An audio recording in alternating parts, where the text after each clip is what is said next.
Okay geng, so setelah kita punya pemasangan drag washer yang kita dah improve, so apa kita nak buat sekarang, kita nak check balik drag power dia dengan paras yang kita gunakan. Kita gunakan paras yang sama macam kita buat sebelum ni.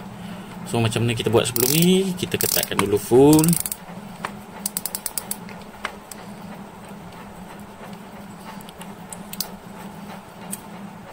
Ok, dah full kita longgar 2 klik. 1, 2.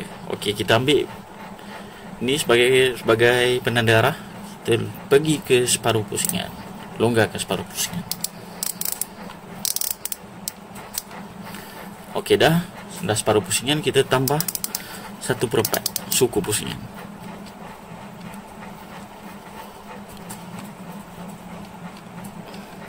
Ok, suku pusingan suku ok, sekarang kita cek balik bacaan dia, berapa yang dia dapat hasilkan. Daripada bacaan selepas kita pasang tu, yang kita dapat 1 kilo je. Ok, sekarang kita tarik. Ok, bacaan menunjukkan 2 kilo ya kan. So kat sini, daripada yang original, yang asal sebelum masuk drag clicker, dengan bacaan yang sekarang yang terhasil, nampak kat situ yang terkorban 1 kilo lah. Sebab yang asal kita dapat 3 kilo. So lepas kita pasang, kita dapat 1 kilo. Ni lepas kita improve, kita dapat 2 kilo. So itu je lah yang kita boleh dapatkan lepas kita improve drag.